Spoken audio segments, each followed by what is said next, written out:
And I'm going off.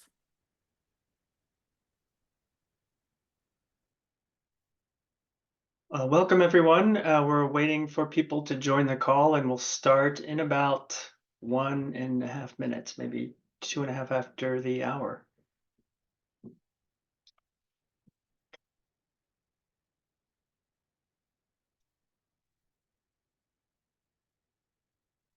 Blessing to be with you here today. I'm calling in from Alexandria, Virginia, and we're delighted to have you.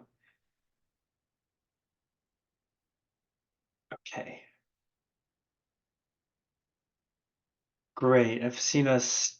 Yeah, thank you. Feel free, yes, to send your tell us who you are and where you're coming from in the chat so people get a sense of that. And delighted to see that we are reaching 300 people on the call, and once I see 300, we shall begin.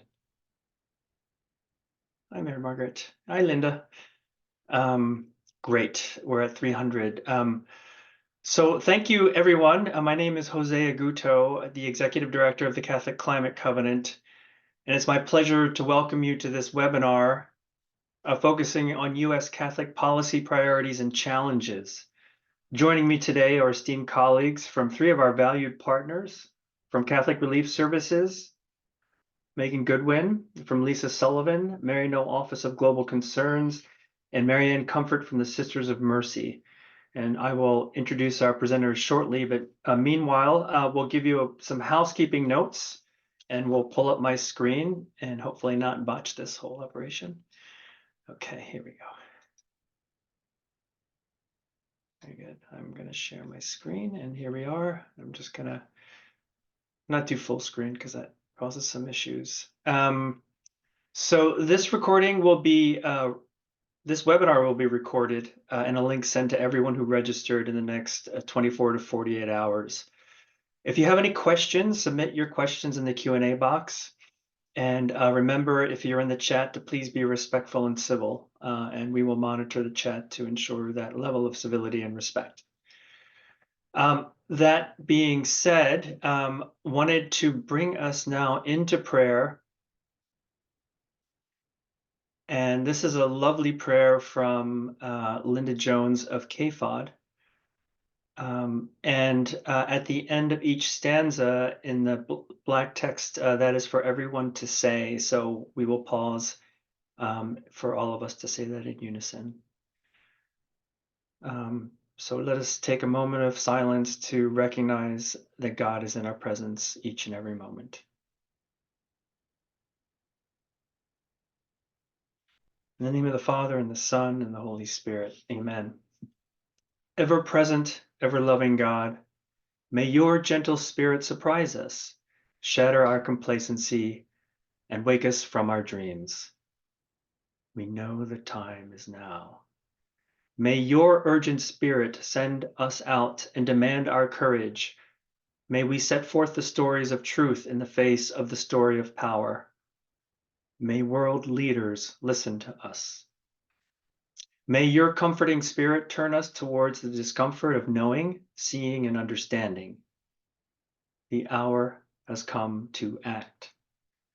May your Holy Spirit burn through us and call us to tell even those who aren't ready to listen that the world can't wait. Amen. Father, Son, and the Holy Spirit. Amen.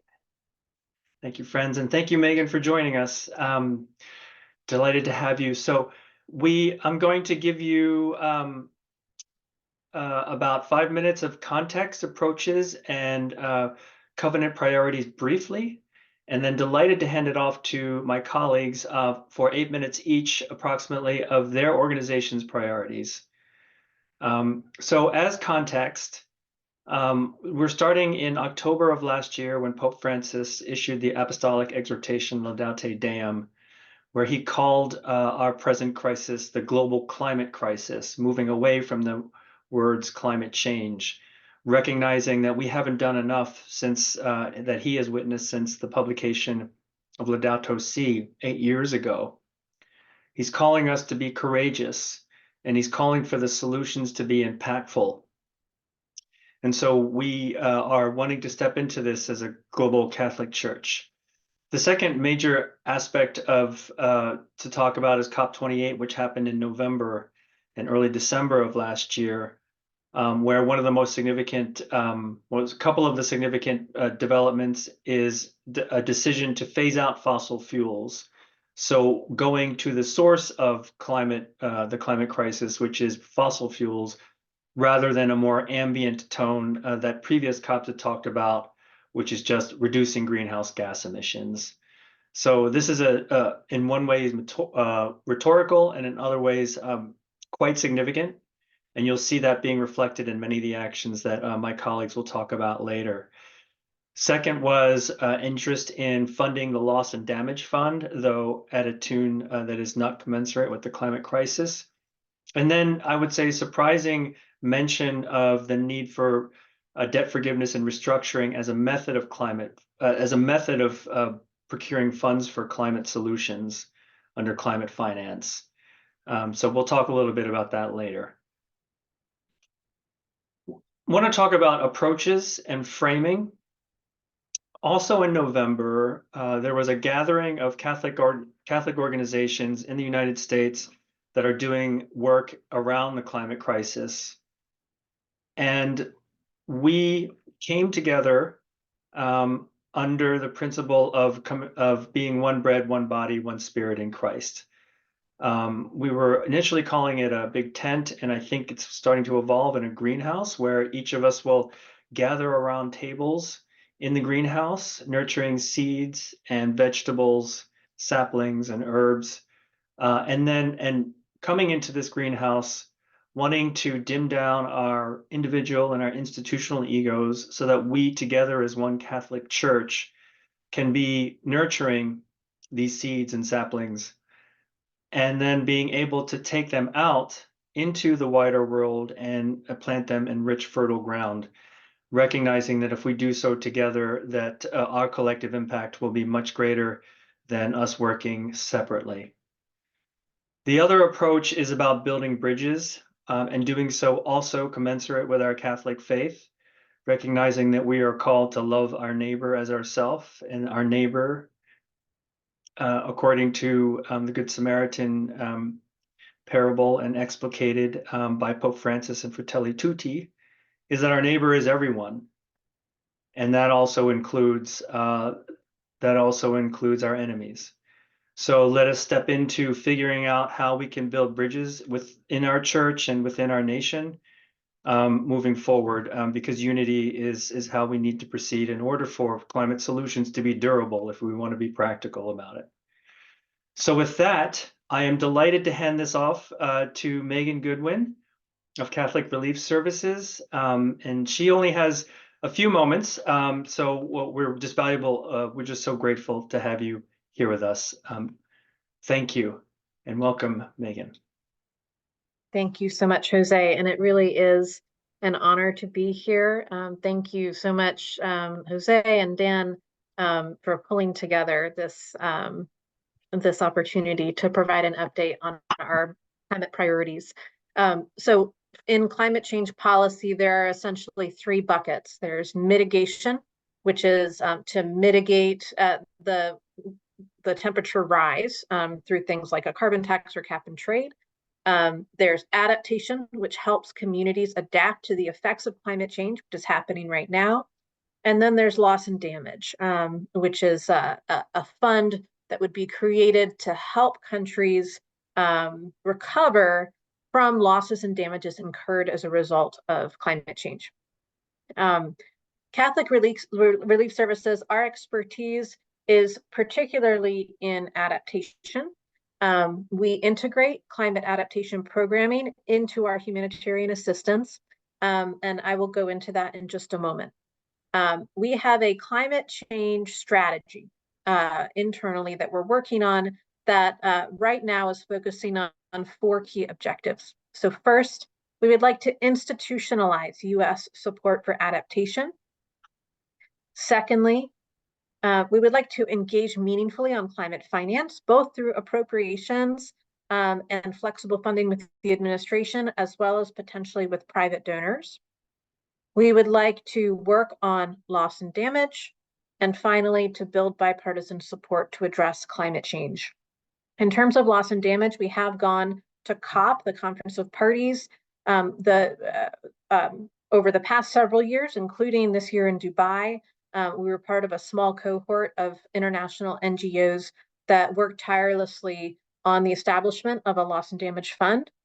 We are supportive of the establishment, and we are calling for the US to contribute meaningfully to that loss and damage fund. And we are mapping out a strategy for engagement with the administration, as well as with individuals in Congress to advance that objective. Our big milestone coming down the pike right now is a panel briefing to Congress on adaptation. This is a panel that we will be co-leading with other faith groups. USCCB will participate in the panel. CRS will have our country lead from Sierra Leone, who has overseen WASH programs both there and in Niger, as well as speak to our water and land restoration. The National Association of Evangelicals will be present to speak about their evangelical commitment to addressing climate change, as well as the Hispanic Evangelical Coalition and World Vision, which is another international NGO that works on climate change adaptation. We are hopeful that adaptation, which has actually been a fairly neglected element of engaging on climate change, that we think that it's very ripe for bipartisan support for several reasons. First, many of our members, Republican and Democrat, if they live in coastal communities, are dealing with the need to adapt to climate change in their own communities. Florida, Texas, and elsewhere are seeing these effects of climate change already and pretty severely. And some Republican members have gotten on the record in favor of investments in adaptation here in the US. And we would hope to connect that to the international space. Secondly, when you look at the adaptation programming, it's just fiscally responsible. For every dollar that we invest in what we call our water smart agriculture program, which we run in Central America and elsewhere, to help to offset some of the effects of desertification. There's the spread of the desert in the dry corridor in Central America. The Sahel, of course, is expanding. And we are instituting practices in farming and agriculture that will restore landscapes, help the soil to capture carbon and nutrients, and prevent the growth of that desert. So for every dollar that we invest in water smart agriculture, the farmer will generate $2.46. So that's a 246% return on investment versus just giving direct aid that doesn't invest in livelihoods and climate adaptation. It leads to more effective programs, more sustainable programs. It's cost efficient. And so we are hoping that that we can start to engage with Republican members in particular in speaking in favor of the good effects that climate adaptation can have in our international assistance. Secondly, there's a program championed by the current administration called PREPARE. It's the President's emergency plan for responding to adaptation and resilience. And we are interested in seeing whether we can institutionalize congressional approval of some of the transparency elements that they're asking for from agencies on how they are implementing US funds to address climate change, and whether they're meeting these 6 key indicators that have been set by the Department of State and USAID to measure the effects on climate adaptation. At CRS, we see climate change firsthand. It has major impacts on hunger and livelihoods, impacts on migration. It's a conflict multiplier. And so the people that we serve around the world, we see firsthand how climate change is impacting them when historically they've contributed the least to the aggregation of carbon in the atmosphere. There's drought and flooding and locusts in Kenya. There's been climate disruptions in Mali. We've had droughts and cyclones in Madagascar. hurricanes in Guatemala, cyclones and flooding in Bangladesh, typhoons and flooding in the Philippines. All over the world, we are dealing with the need to scale up our programs and integrate climate adaptation so that these effects, which are impacting the people we serve now, can be addressed and offset. With that, I'll just leave you with one final plug. So CRS's climate change campaign has opportunities to engage meaningfully with Congress on the issue of climate change. And if you are interested in getting on our list, which will help you find those opportunities to engage with Congress on climate change, you can text climate change, all caps, with a space, so CLIMATE space CHANGE, climate change, to 67768. So that's to text climate change to the number 67768. If you would like to stay plugged in on the work that CRS is doing on climate change. Thank you so much again for the opportunity. God bless. Thank you. Thank you so much, Meghan. Lovely. Can we now move to Lisa Sullivan? Lisa, delighted to work with you. She was coming back from COP in Dubai and works for the Maryknoll Office for Global Concern. So Lisa, please take it away. Thank you. I'm good, trying to share my screen. Thank you. See if we can get to the beginning of it. Are people seeing the very beginning? This one here. Okay, great. I'm going to set my timer to make sure I keep to my 8 minutes. Well, thank you so much, Meghan. A lot of what I'm going to say repeats some of the things that you said, but delighted to, first of all, see so many people. How inspired. I think there's close to 400 people here, so that's quite amazing. And I'm going to share a little bit about Maryknoll, our climate priorities. And kind of similar to what Meghan said, we are really grounded outside of the US. Our projects are in Africa, our missioners are in Africa, Asia, and Latin America. And that's where we really have our ear to the ground. And as she's so well expressed, it's such a sad fact that where climate change is most being experienced are in those places that have least contributed to this problem. But we're also present at the US-Mexico border, and that's where we see it all coming together. Increasingly, people fleeing climate disasters, areas where farming has become untenable. And so that population is growing and growing as well. So out of that, having the ear to the ground in those places, what we've said as our number one priority is the phase out of fossil fuels. As Jose said, I was at COP 28, and that was the resounding plea from around the world. Incredibly, even though this is what's most contributed to climate change, it had never been addressed at any COP specifically. And so it wasn't until the 11th hour at COP, and you see there's a picture I took of people standing up. Throughout the entire COP, people rotated where the negotiators were entering, calling for an end to fossil fuels. And so indeed, at the very end, countries committed to what they call a transition from fossil fuels. So at least that culprit of climate change has been named worldwide. But within that priority, we have kind of three actions that we're calling people to join us in. And one is to divest from fossil fuels. Maryknoll is a point person working on this, but cut off the source of money is obviously one main way of doing this. Another really way to engage on this issue is what's called the Fossil Fuel Non-Proliferation Treaty. And that's what it says. It's not so much we're going to stop using fossil fuels tomorrow, we can't drive our car, but to continue to increase fossil fuel projects.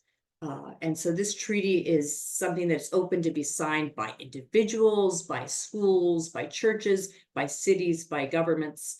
Over 8 countries have signed it, hundreds of cities. Recently, somebody from Florida, who's from Pax Christi, said he's going to try to get it through his state, the state of Florida, to sign. It was signed in California. So it's a very specific way of trying to engage on this issue. And the third way is by making sure the US follows through in its commitment to phase out from fossil fuel by not increasing. And so recently, just the past week, a big decision was made by President Biden to halt the liquid natural gas export terminals, which would have increased been the equivalent of 500 coal burning plants. And so that was due to so much activism throughout Louisiana and Texas, but really throughout the country. And so a symbol of how we really can make sure that we commit to that as a country. A second big priority also that Meghan referred to is climate finance. The changes that we need to see in the world can only happen if we can fund that. And that's really the responsibility of those many nations who've contributed to the problem to aid those who are suffering from climate change and yet don't have the funding to do so. So climate finance, I think, is perhaps, I was on a call earlier today, a global call of Catholic actors, and this was kind of the #1 priority. We really need to find ways to help countries to both mitigate, to adapt, to deal with loss and damage as well. And so the specific areas we're looking to do that in is the issue of debt. So many of these countries are tied down by debt, that to have the funds to begin to mitigate, to transition to renewables, they're just weighed down by debt. And so that whole issue, we're looking at that, especially as Jubilee year comes up next year, something really, I think Climate Covenant also is looking at, really important. And the other issue is funding for the Loss and Damage Fund. That fund was historically decided at COP27. It's a fund to help countries who already experienced loss and damage. So it was a big victory just to establish it, and now we need to make sure that it's funded, that monies go there. Our third priority is to support communities resisting extractivism.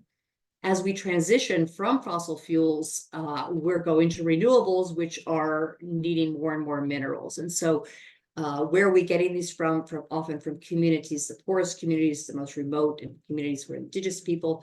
And so many, as this woman indicates, communities are saying, no, we have the right to say no. And so it's a call to us to reflect. It's not just transitioning the same old style of life, fossil fuels, to renewables. What does that really mean? And a call to really acknowledge who's going to be affected. And in that regard, 2 specific ways of supporting these communities. One is the Forest Act. I'm going to leave that to Marianne, but that's a legislation coming up right now, and it will try to prohibit commodities from illegally deforested lands throughout the world. And the other is to just be in solidarity with land and water defenders. Many people, many countries are saying no to mining in their communities, no to mining even in their countries, such as El Salvador, in Panama. And so many of these people's lives are threatened. And so we need to be in solidarity with them. Our fourth priority is the protection of biodiversity. Just as the loss of biodiversity affects climate change affects the loss of biodiversity. Over 1 million species are threatened to be lost. And so it's really one meshed reality, and we have to really speak out at that level. And one of the ways to plug in this priority is called the 30 by 30 target. And this was something that came out of the other COP, the Conference of the Parties, the Biodiversity Conference of the Parties, which took place in Montreal a year and a half ago. And that was a time when countries came together to set the goal of conserving 30% of land, rivers, and coastal and ocean areas to wilding, to conserve it. So 30% by the year 2030. So one way of doing that is from the smallest to the largest, from your backyard to a school to a parish. It's a way that people can really engage with, a first step, I think, in terms of engaging with our climate. But within that conserving of biodiversity, we also need to listen to those who've been the stewards of our land. The indigenous people have currently 80% of what's left of our biodiversity is stewarded by indigenous communities. And so as we move to recognize the need to protect, they're the ones to whom we have to listen to how we can do that with sensitivity and with direction from them. And our last priority here, I'm going to see if I can move because I can't read. Let's see if you can help me. Oops. I'm sorry to go back, but I can't read my priority, but can you see? Sorry. Well, I think it has to do, here we go. It's a priority of connecting food systems and climate. 20% of emissions come from industrial agriculture. And so we need to recognize this, and this is beginning to be recognized. And the way we're trying to look to carry that out is the promotion of agroecology. Many of our missioners work with that issue of agroecology, but also with trade to make sure that trade deals support food and seed sovereignty. And just to end by saying the call for all of us is really ecological conversion. I put a little photo of my friend Fabi from Venezuela, who really called me. She was my own ecological converter. But the Pope Francis there, and of course, with the two amazing documents, Laudato Si and Laudato Deum, is a source for all of us. And yeah, that's it. Thank you. Try to unshare. Let's see. Okay, while you're unsharing, there, I'm done. That's lovely. No, thank you, Lisa. No, I was just gonna joke around a little bit. Delighted to introduce Marianne Comfort, a stalwart in the Catholic community. She is the Justice Coordinator for Earth, Anti-Racism, and Women at the Sisters of Mercy of the Americas. Marianne, welcome. Great. Thank you so much, Jose. So good to be with you all. As many of you are, we're bombarded with opportunities for advocacy on climate change and environmental degradation. And so we really need to focus on and ask the question, what is ours to do and where can we make the most impact? And that's probably a question we all would do well at asking ourselves, so we can really focus on something and make an impact there. So for us, we're the Sisters of Mercy.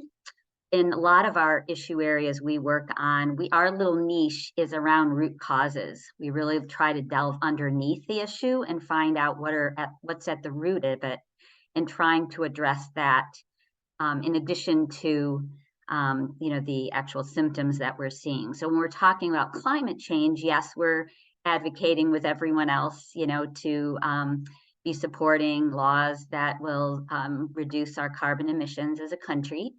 But we're really focusing on the extractivism underneath that.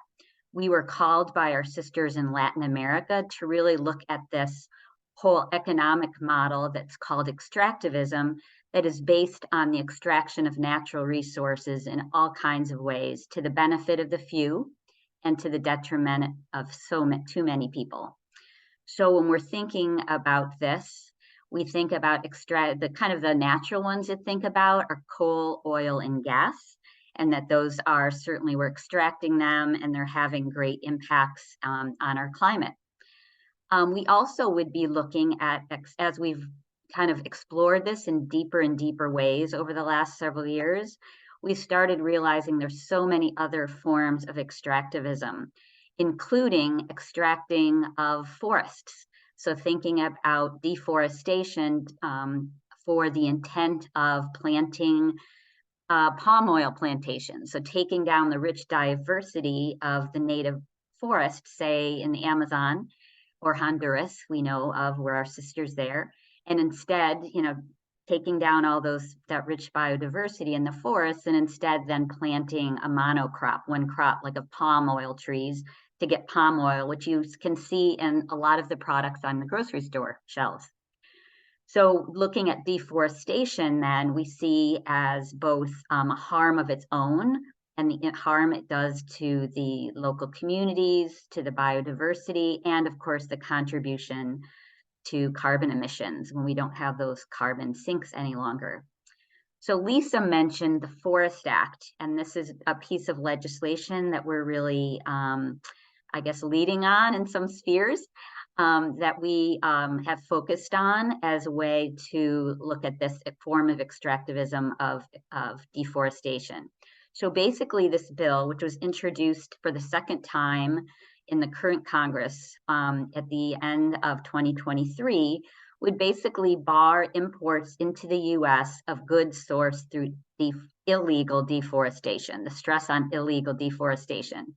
So this basically would be saying that if a country, say Brazil, says that there's legal ways to have your crops and there's illegal ways, that if there's illegal products that make their way into the trade stream, then we would be barring those from being imported into the US. And the priorities on those are cocoa, cattle, palm oil, soy, and rubber is added in there too. So a lot of very common products that we see as consumers.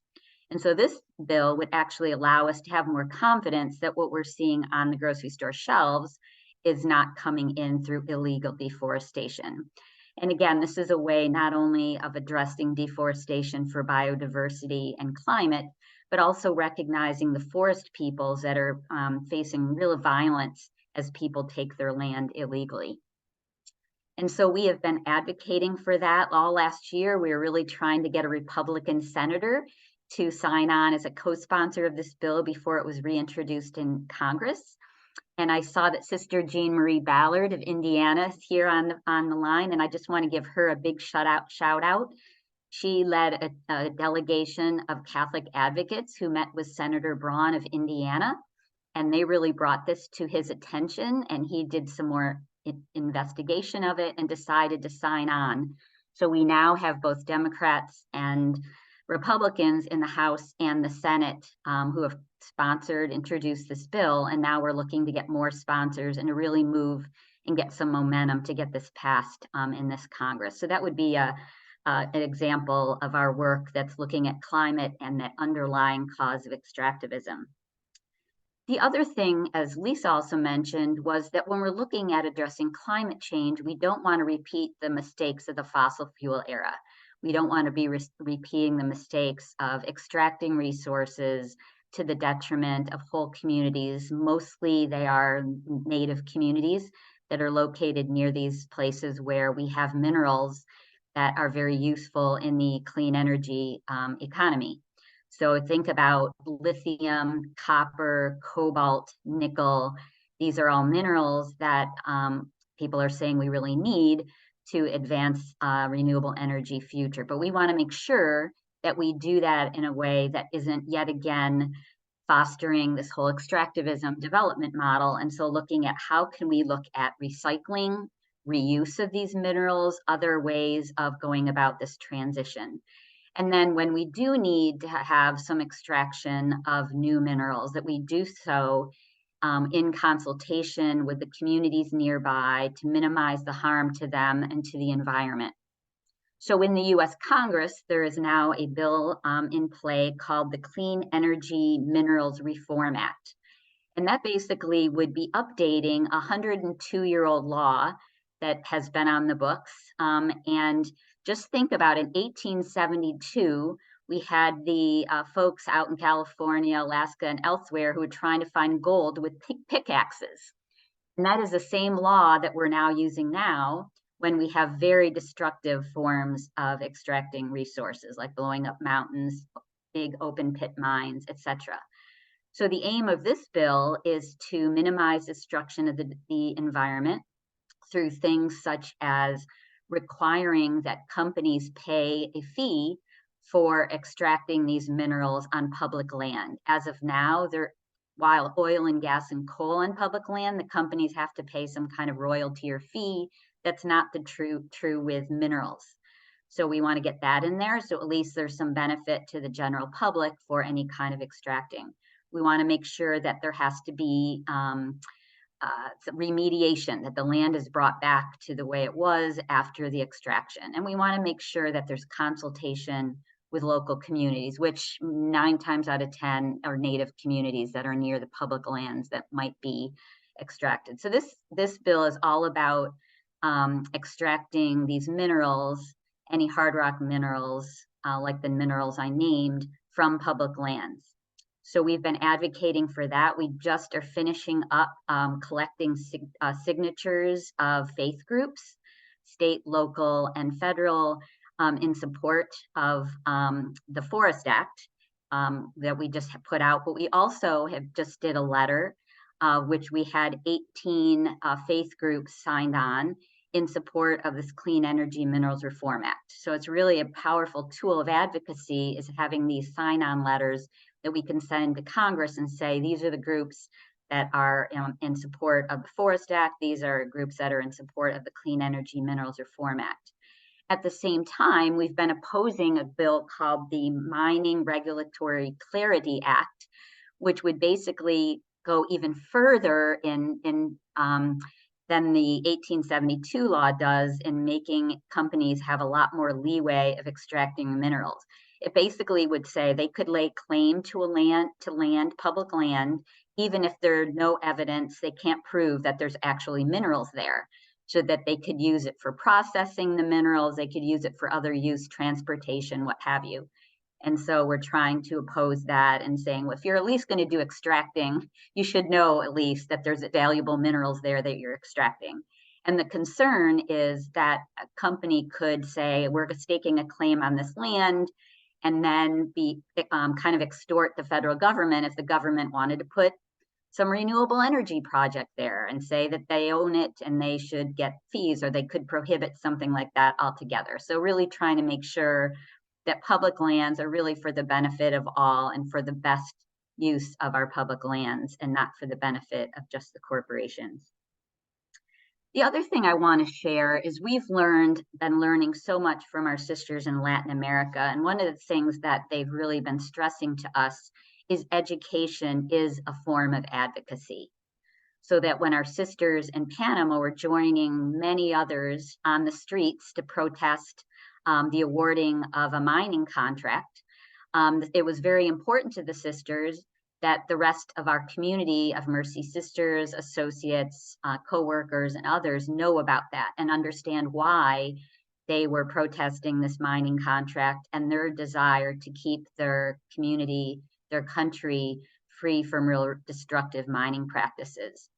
Similarly, when we're hearing about what's happening in Guyana, a few years ago, they found oil and gas off the coast of Guyana, which is a very small country on the north coast of South America.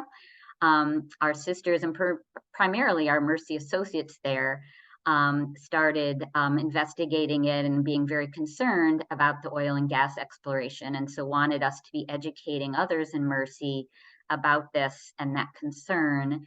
And then we brought our investing folks into it, and they've been doing some shareholder advocacy with ExxonMobil, trying to get ExxonMobil to set aside a good chunk of money. So if there was any oil leak, ExxonMobil would have some dedicated funds to address that and to remediate that.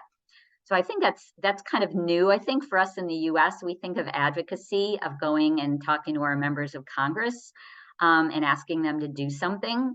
And we're also learning from our sisters in other parts of the world about education as a form of advocacy, because if we know what's happening, our consciousnesses are raised, we talk to people about it, then that just changes the whole tenor of our thinking. And as you know, we learned about in Laudato Si and Laudato Deum, we change our minds and hearts, and then action flow from there. So I just want to make sure we're thinking in those terms as well. The final thing I want to share is about, we had an immersion experience in New Mexico back in September, where we invited some Mercy Sisters, associates, and coworkers to go and spend some time with a sister, Franciscan sister, and a Mercy sister, and travel throughout New Mexico and saw the impacts of extractivism. And we ended up that visit in the Permian Basin, which is just like one of the largest places in the world for extracting oil and gas. And to see that landscape of oil and gas rigs everywhere, taking up what used to be agricultural land, and really right next to homes, seeing these oil and gas rigs and seeing how destructive that is to people's homes, to people's livelihoods, to people's health. It was very, very impactful. And from there, feeling like we want to join in advocacy with our friends at New Mexico Interfaith Power and Light, which is led by a Franciscan sister, and doing some advocacy about reducing methane emissions out of that experience. So again, having experiences and putting ourselves in places where we see the harms of climate change and see the harms of extractivism is very important, because that then compels us to action and listening to the people who are most impacted and joining them in their advocacy. So I think that's about what I want to share with you for now.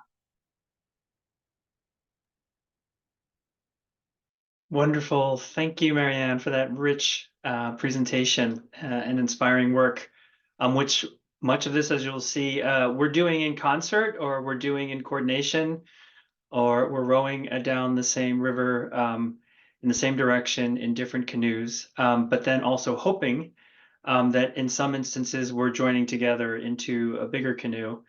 And so I'd like to, in that spirit, talk about some of the covenant advocacy priorities and approaches.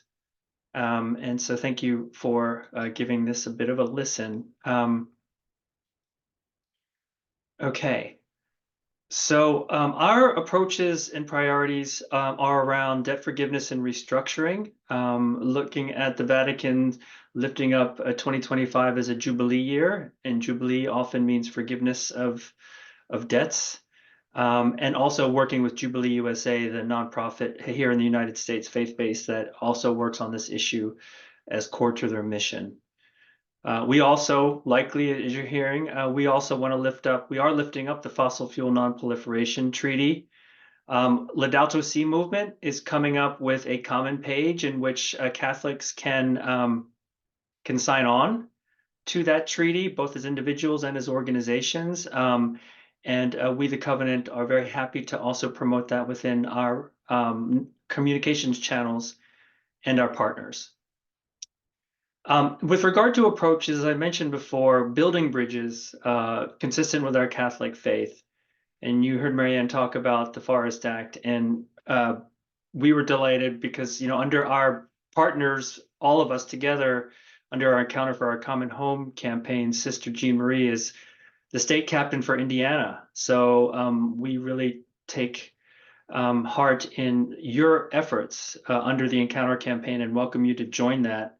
It's on our godsplanet.us website, which, by the way, is going to be a bit static while we re-up it, but you can still join the Encounter campaign through godsplanet.us. And so, delighted to take Marianne's lead on Catholic Church's Forest Act advocacy. We're also engaging in quiet conversations. There are Republicans who are concerned about the climate crisis, and we're trying to figure out ways to collaborate with them and build bridges and also lift up their voices, both on the political level as well as the grassroots level, recognizing that many of you live in states that are heavily permeated with oil and gas interests, and how do we build dialogues under the frame of our Catholic faith to build bridges. And as I mentioned before, with regard to the greenhouse, this is a top priority for us to coalesce and collaborate with other U.S. Catholic organizations and international Catholic organizations under this greenhouse. And to note specifically under the advocacy table, since this is an advocacy call, that we are building out within this greenhouse state, national, and international advocacy tables. And are very excited to work with many of you who are leading in your states to co-create on all of these levels. So moving to the Covenant in particular, and also hoping, for example, that there's going to be more coalescing around debt forgiveness within the Catholic Church, and knowing that the Vatican is going to care about it too. So, it's top down, bottom up, and across. Developing nations need about $1 to $2.4 trillion a year to truly address the climate crisis at scale. It's well recognized that the international community is woefully short on those commitments. And back a few years ago, I think over 10 years ago, maybe 2009, there was a promise in the international community to commit $1 billion per year, and most of that under the Green Climate Fund. And we may have made it this year, but if we did, that's the world. We would have been the first time. And the U.S. contribution to that International Green Climate Fund is $1 to $3.1 $1 to $3 billion per year, and knowing that's an appropriations fight because the Republicans very much dislike the Green Climate Fund. So it's an appropriations fight, which we have to spend a lot of capital on, political capital on. And then the loss and damage fund, I saw someone ask the question, well, how much has been contributed to it? Starting out of the gate at COP28 ultimately resulted in less than $1 billion per year. Developing nations are under a debt crisis of epic proportions, unlike we've ever seen before, because of the pandemic. Economic activity halting, vast billions of dollars needed to protect citizens, et cetera, pauses put on existing debt. So it is a polycrisis, what they call it. There are polycrises of ecological, climate, sovereign debt, et cetera. And what happens when a nation has to spend its revenue just servicing a debt or just servicing the interest on a debt? They're pulling money away from funding to help their peoples with health, education, and climate solutions. Debt is also a fossil fuel trap, so nations are stuck with their old dirty fossil fuel energy systems, and if they have existing fossil fuels, well, then they're going to look and try and find and extract that to help pay for their debt, rather than do renewable energy, because that requires financing, and the interest rates that are provided to them are quite high because they are in sovereign debt crisis. So you see the spiral, which is a form of post-World War II colonialism, where these developing nations can never get enough financial stability to truly progress. One study by the International Institute for Economic Economy and Development, IIED, this is in our debt forgiveness letter to the Biden administration, says that if you are sincere about removing debt, you can unlock $400 billion a year for these developing nations, which would then provide them financing to jump into renewable energy, which will also be a spur to significant private sector investment, which is part of the draw. I mean, in many ways, this financing is a carrot that draws other actors into the space. So it's a multiplicity of benefits. And so, just to note, this study here, this graph you see on your left, was done by the Organization for Economic Cooperation and Development, as well as the World Bank. You see that for over 10 years, between 2011 and 2021, 59 nations were paying more for debt than they were receiving in climate finance. And also to note that the majority of that climate finance is in loans, so you might as well just stack that back up into the purple pink here.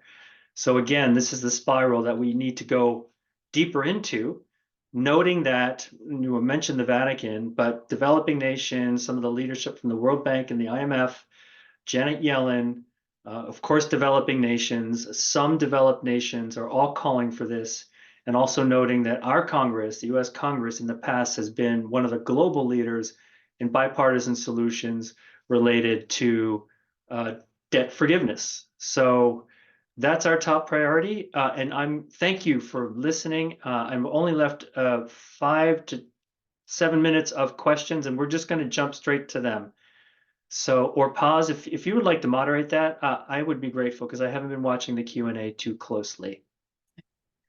Okay, I've been in the chat mostly, so hopefully I can do something here. Jose, there's the question of understanding how debt forgiveness can be done with channeling it to the most vulnerable and avoiding it going to corrupt governments. Excellent question. So first, to start out by saying that the advocacy and the knowledge base and the academic studies related to debt forgiveness are well-crafted, done over decades, and there have been efforts in the past and systems in place to address this directly, and some of them with partial success. So, for example, I'll just take a bilateral example. A developed nation has or a developing nation has a direct debt with a developed nation. We'll just pretend Barbados and the United States.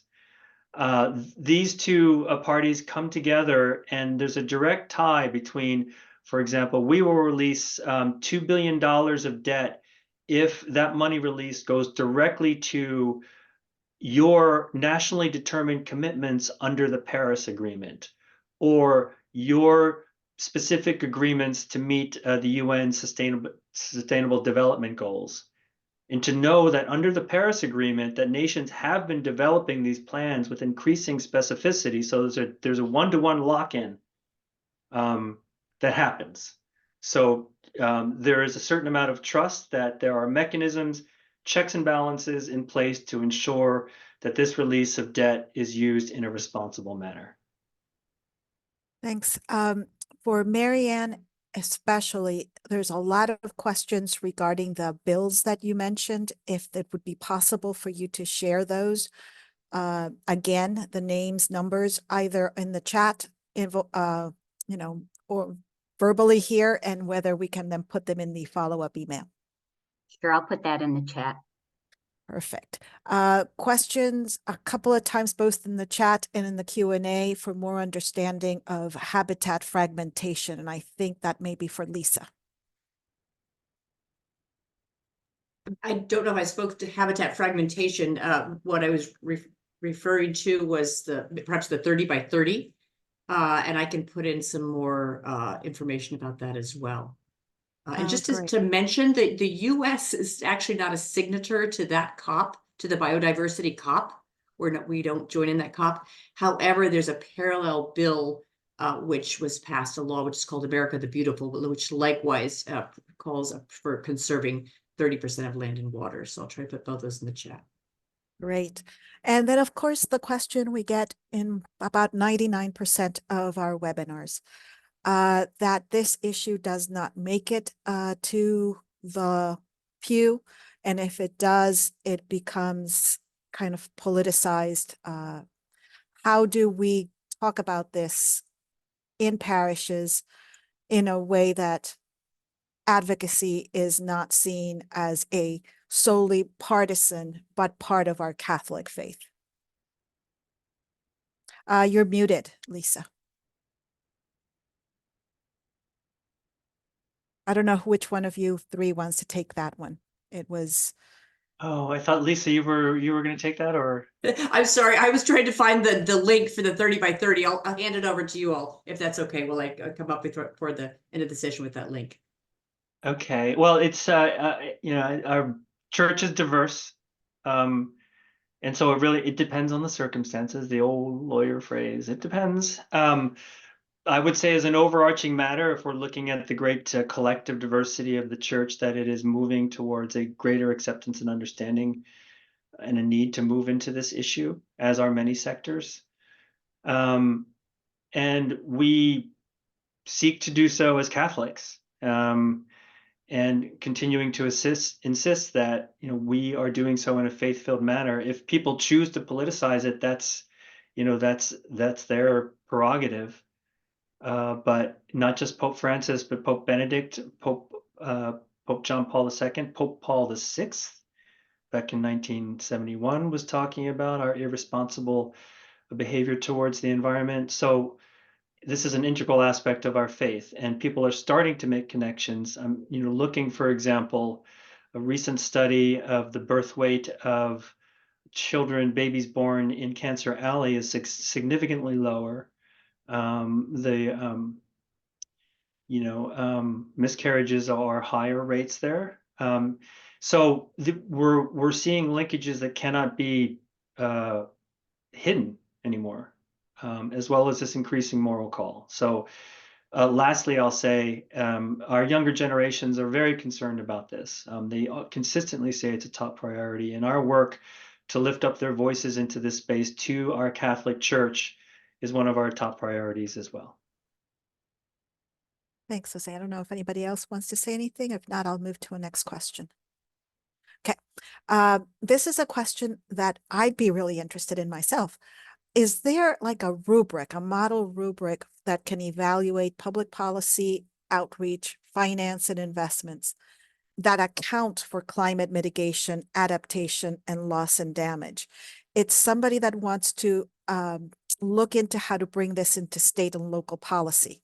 So how to have a rubric that looks at all of these things and bring it locally. I think we need to create something. It's a good idea, Beth. I think we'll put it in the to-do list. And we'll take it into the greenhouse. Thank you for all those seeds. We've got to find the tables for them. Yes, another folk person that wants to have more user-friendly educational materials that can be used at a parish level. And they say really user-friendly. Gee, I thought I was creating user-friendly. I'll try some more. I keep looking here at the questions. While you're looking, I see there's a question with regard to the election. Yes, Yes. Indeed, we, the Covenant, are working with our Catholic partners and interfaith partners on 501c3 friendly educational efforts. Stay tuned for that. That's also a coalescing table. Perfect. Well, I just would also respond to a couple of the questions here. That is the recording going to be available? Yes, we will send the recording in the next 24, 48 hours, and I will include the slides that have been shared as well. I think that one question might be really good to talk about is really how does Encounter Campaign work and how do people join and why is it something that connects to that greenhouse idea? Because we all talked about it very fast, but I put it in the chat for folks to see, but maybe we can have a little bit more talk about what it is and how people connect to it. Okay, very good. So a little history, noting we've got 2 minutes here. So a couple of years ago, when the Inflation Reduction Act was out, then formerly called Build Back Better, the Covenant worked with our partners, our traditional partners like Maryknoll, Sisters of Mercy, and others, to gather our constituents around a collective, frankly, lobbying effort or encounter effort with their senators, who were the ones to determine the fate of what ultimately became the Inflation Reduction Act. Over 800 Catholics joined that effort that then organized into 47 state tables. And then there was outreach and some engagement by those tables to their senators during that time. And we are blessed to say that we together contributed to the passage of that bill. And so noting that was, meant to be an episodic, ad hoc effort, but seeing the devotion and the expertise that many of our Catholic faithful have, we wanted to continue to carry it on. Also noting that this wasn't a covenant thing, this is a Catholic thing under God's planet. And so this is the same concept that is enfolded in the greenhouse, where you will have advocacy tables in which there will be a state, national, and international table. You have an educational table, like perhaps to answer that question Paz was talking about. You have a youth and young adult table.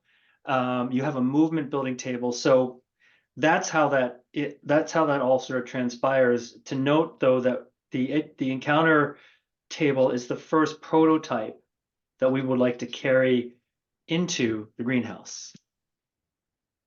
Great, thank you. And I think that's it for the questions. We're at 3 p.m. You want to close this, Paz? Thank you so much. I can let you all three close with a final word. Thanks. I'll start and then I'll popcorn. An absolute blessing to be with you. We are delighted to work in faith, in shared faith. Thank you. Popcorn to Lisa. Yeah, likewise, and a special appreciation for the Covenant, which does an amazing job of bringing us all together. We can't work separately. We really need to come together. So appreciation to all of you for joining us and for that bringing us together on these issues. And pass it to Marianne. Just again, expressing gratitude. And it's just wonderful that we all work together, that we're each sharing our priorities. But I think it's important for people to know that we work together very closely, all of us, and work together on legislation and all the things we talked about. Thank you. And blessings to everybody. Bye. Thank you. Right.